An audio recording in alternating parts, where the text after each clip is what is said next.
사찰에 가서 여러 가지 경전을 대하는데, 근데 그 중에 가장 많이 우리가 접하는 경전이 바로 천수경과 반야심경입니다.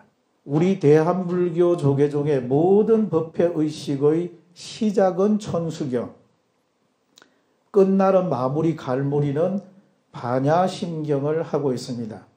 49제를 지내도 49제 제목이 관음시식입니다. 그래서 한국 불교의 신앙의 정체성, 신앙의 중심에는 관세음보살이 계신다, 이렇게 말씀드려도 무방할 겁니다. 그 정도로 우리나라 한국 불교의 신앙의 중심에는 관세음보살이 존재하고 있는 것입니다. 관세음보살은 지혜와 사랑을 가지고 있습니다. 지혜와 자비, 지혜와 사랑. 그러니까 지혜가 있는 사람은 사랑이 있고, 사랑이 있는 사람은 반드시 지혜가 있습니다. 지혜와 사랑은 새의 양날개와 같고, 동전의 양면과 같고, 수레의 두 바퀴와 같습니다. 그래서 뗄래야 뗄 수가 없는 관계입니다. 아, 저 사람은 굉장히 자비롭구나 하면 반드시 그 사람은 지혜가 있는 사람입니다. 아, 저 사람은 굉장히 지혜롭다, 이렇게 보면 반드시 그 사람은 자비도 있는 사람입니다. 그래서 관세음보살님은 어쩌면 우리들에게 천수경을 통해서는 당신의 사랑과 당신의 자비를, 반야심경을 통해서는 우리들에게 지혜를, 그리고 관음시식, 영가천도를 통해서는 우리들에게 중생구제, 그런 여러 가지 의미를 주고 있지 않나, 이런 생각을 제가 가져봅니다. 자, 49페이지로 가보겠습니다. 49페이지에 보면 천수경은 원래 신묘장구 대다라니가 천수경의 핵심이요 천수경의 중심 주제입니다. 그래서 이 천수경의 중심 주제, 신묘장구 대다라니를 줄여서 요약해서 뭐라고 하느냐 하면 대비주, 대비신주, 천수주, 천수다란이라고 합니다. 자, 부득이 제가 한문을 한번 써보겠습니다. 자, 신묘장구 대다라니를 요약해서 뭐라고 쓰느냐 하면은 대비주라고 합니다. 대비주. 관세음보살님의 자비와 사랑이 있는 경전, 대비주라고 합니다. 자, 따라 해보겠습니다. 대비주. 대비주. 자, 이것을 또 다른 말로 대비신주라고 합니다. 대비신주. 그러니까 신묘장구 대다라니를 요약해서 대비주, 대비신주, 천수주, 천수다라니, 이렇게 우리는 신묘장구 대다라니를 여러 가지로 이렇게 지금 부르고 있습니다. 현행 우리가 독경하고 있는 천수경을 중국이나 일본에 가서, 법당에 가서 제가 천수경을 독경하고자 하는데 천수경을 주십시오라고 하면, 우리가 현행 독경하고 있는 경전은 우리나라 밖에 존재하지 않습니다. 일본에도 없고 중국에도 없고 한문 문화권에서는 우리나라에만 존재하고 있는 천수경입니다. 그래서 그러면 일본이나 중국 같은 데서는 천수경을 달라고 하면 무엇을 주느냐 하면 천수천안, 관자재보살, 광대원만, 무예대비심, 대다라니경, 원래 근본이 되는 천수경을 줄 것입니다. 그런데 우리가 지금 독경하고 있는 천수경 내용하고는 조금 다릅니다. 원래 그것이 오리지널입니다. 오리지널, 근본입니다. 자, 그러면 우리가 현행 독경하고 있는 이 천수경은 언제 만들어졌나? 이런 부분을 조금 이따가 한번 살펴보고자 합니다. 자, 그것을 보기 전에 우리는 제일 먼저 상국유사에 나오는 부분을 한번 제가 이야기를 해보고자 합니다.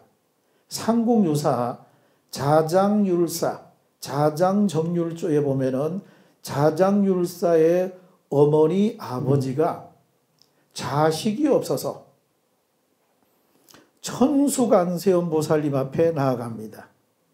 자장율사의 어머니 아버지가 오랫동안 자식이 생기지 않자 천부관세음 보살님 이렇게 표현하고 있습니다.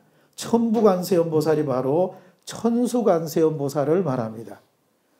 천수관세음 보살님 앞에 나아가서 지극하게 기도하고 예경하고 발언하면서 하는 말이, 만약에 나에게 아들을 하나 낳게 해주신다면, 저에게 만약에 아들을 주신다면 반드시 불법대에, 부처님의 큰 바다 불법대에 동량이 되게 해서 훌륭한 스님으로 만들고자 출가를 시키겠습니다.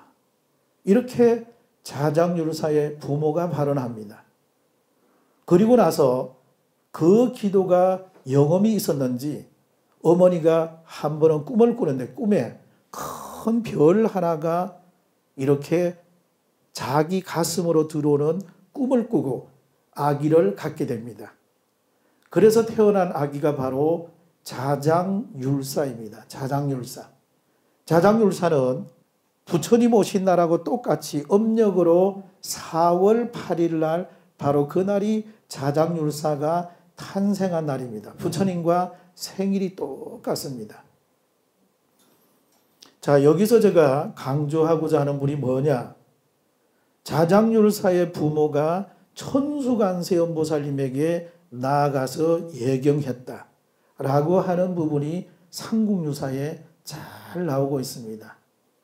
자, 그 다음에 의상대사가 종남산 지상사에 가서 지엄스님, 지엄 큰 스님 문화에 가서 10년간 공부를 하게 됩니다. 공부하고 나서 나중에 대성장 10권을 저술합니다. 그리고 나서 우리나라에 귀국해 와서 낙산사 홍련암 관음굴에 나아가서 지극하게 관세음 보살님을 칭견하고자 기도합니다. 이것을 투사례라고 합니다. 투사례. 투사례라고 하는 것은 뭐냐 하면은 자기 몸뚱이를 던지면서 예경한다. 이런 의미가 바로 투사례입니다.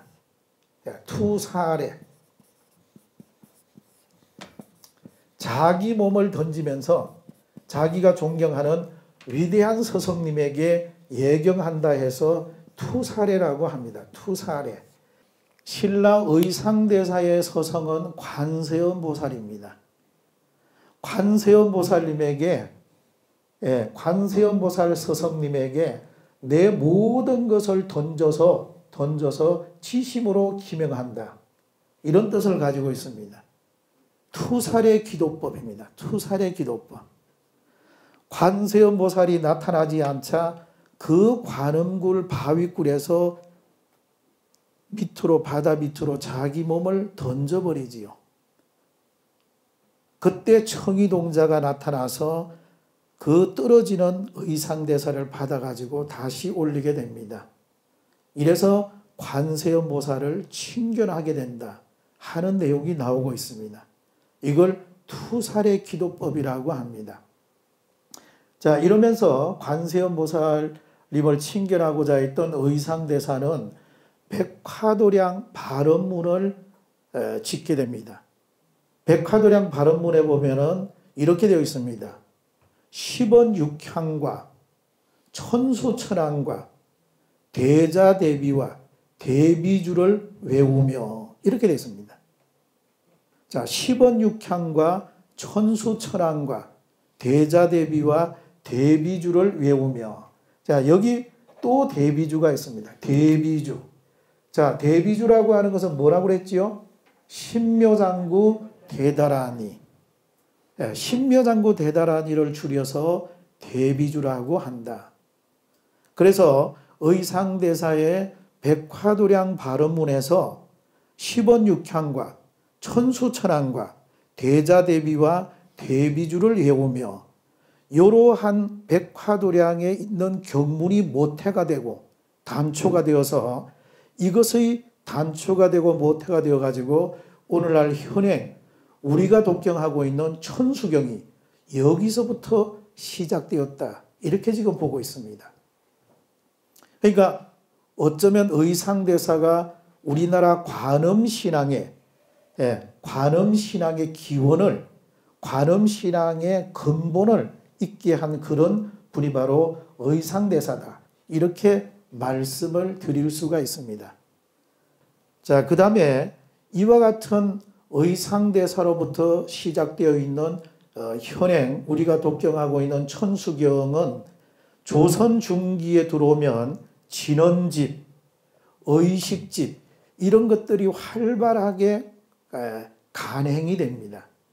그러다가 이제 나중에 보면 염불보건문, 운수당가가, 불경보감, 성문의범 이런 여러 가지 책들이 출판이 되고 1969년에 양산통도사 행자수지라고 하는 책에서 우리가 지금 현재 독경하고 있는 천수경이 완성이 되게 됩니다. 현재 우리가 독경하고 있는 천수경은 1969년 행자수지라고 하는 책을 통해서 현행 우리가 독경하고 있는 천수경이 완성이 된다 라고 하는 것이 천수경의 역사라 할까요? 천수경의 발자취다. 이렇게 여러 불자님들이 보시면 될 것입니다. 44페이지로 가겠습니다.